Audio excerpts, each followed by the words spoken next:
What about you guys? What's your journey with music? I know it's long. Wow. My journey with music is... it's a long fucking day. It's a different podcast. Yeah, I mean, okay. but the real quick story is, is Joel grabbed the guitar and had all the ether talent, and I tried to play bass. We had a really shitty punk band when we were like 12 years old, and I couldn't really keep up with him. Like, he got all the ether talent, and I'm like, maybe I know how to make money on that.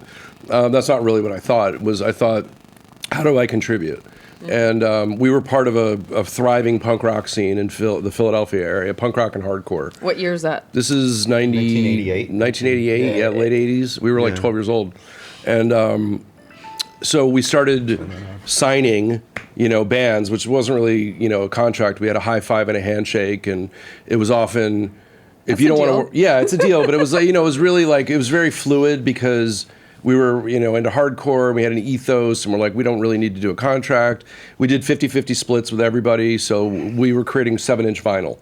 And we would press, a couple thousand records and give them half the pressing.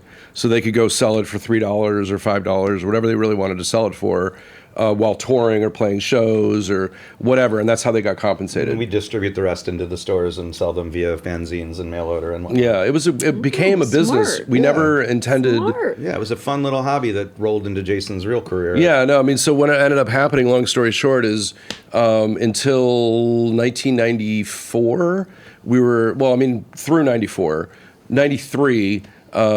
we were putting out lots of hardcore records. We were selling about 10,000 of each one, as well as T-shirts and other stuff through mail order, through distribution, through directly to stores. It became a real business. And at that time, I became the head of music marketing for Urban Outfitters, the clothing company in Philadelphia, where their corporate headquarters were. And it's an interesting story, is that the CEO...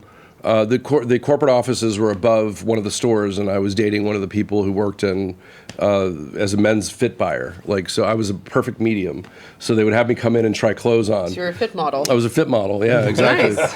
They'd have me try on clothes. You and me have that in common. Oh, wonderful, yeah. So I'm like, how do you like this grunge look? How do you like this? Whatever. Like, I was just wearing ridiculous stuff that they were going to either buy or show it into the store, and then ask my opinion about it. No. And anyway, long story short is every time I'd walk through the store, I heard Lenny Kravitz, "Are you going to go my way? Are you going to go my way?" And I'm like, I cannot listen to this song one more time or this album one more time. Why is it on all the time? It's the only one they had. They had like 5 CDs. And I finally, the CEO walked by and I grabbed his arm and I gave him a 5-minute elevator pitch where I'm like, do you realize the music in here is terrible? Therefore, the stores elsewhere, and they only had about 30 stores, they weren't public yet, the music must be terrible in those stores as well. And he goes, I don't know what to say. We give each store like $30 a month to buy CDs. And I'm like, buy CDs?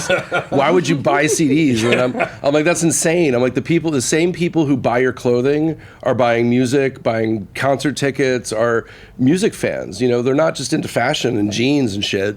And he's like, well, that's a really interesting concept. If you want to try it out, I'll, give you a job doing it. I'm like, whoa, okay. So I created my own job by complaining. Essentially. That's and they gave me the runway to build it. I did that for about a year and a half. We did different sponsorships with like Beck Mellow Gold. Like every store created like a beautiful display in each store, and whatever store won, had Beck playing in their store. And then we scaled from there, and it was like buy $50 worth of merchandise and get a free Sub Pop sampler, or the new Velocity Girl album, or whatever it was. Lollapalooza 1994. So I'm dating myself, but I eventually said, man, we got to sell records. Why are we not selling music? And he's like, we're never going to sell music. This is a head shop. I'm like, a head shop? Yeah, okay. Dude? Yeah, it's not a head shop whatsoever. It's like, that might have been the vibe in the early 70s or whatever. The first store was sort of like that. That was University of Pennsylvania, in West Philadelphia. But they were far from a head shop, right? It was just selling like all sorts of weird shit in the basement, like housewares and weird stuff. And I'm like, no, you really should sell music. It's the same audience. And as I was leaving the company, because what ended up happening was all of the bands on our label, Joel was in Syracuse and then in Japan for a little while. He was learning advertising with a minor in metaphysics and Japanese.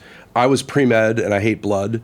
So I would have made a horrible doctor. All worked out. Yeah, it all worked out. So in 94, I guess really the spring, summer of 94, I had loads of A&R people from New York coming to Philadelphia. And they wanted to take me to lunch or dinner.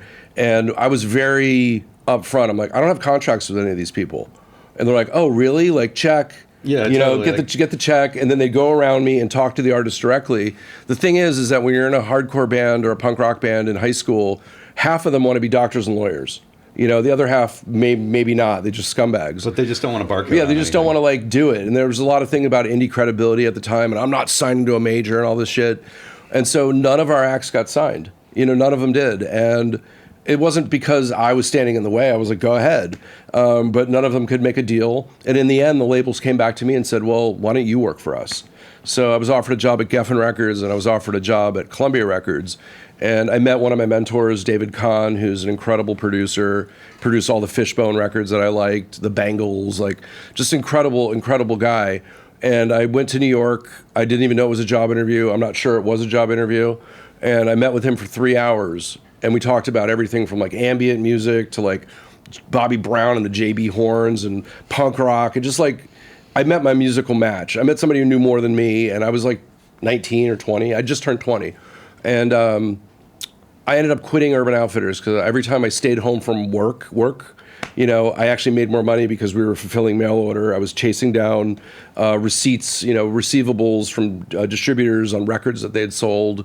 I was running a business, but I was kind of ignoring the business while I was doing this other stuff.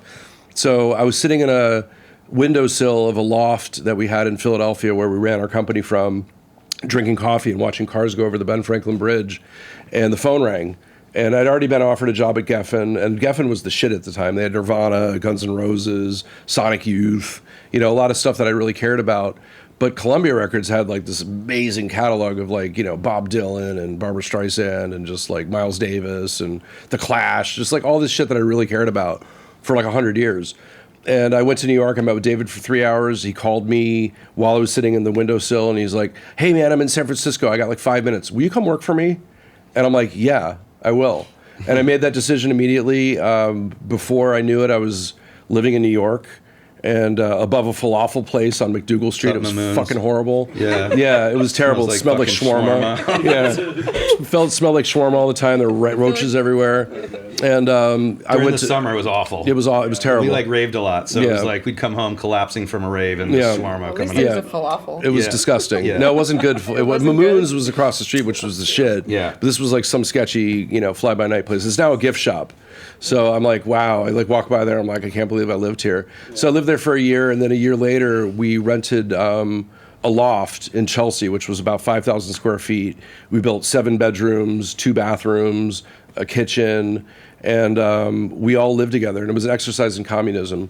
Joel moved to New York. My partners from the early Earth Program days moved to New York. We weren't even called Earth Program yet. We were just a bunch of kids that were like-minded and wanted to do stuff in the music industry.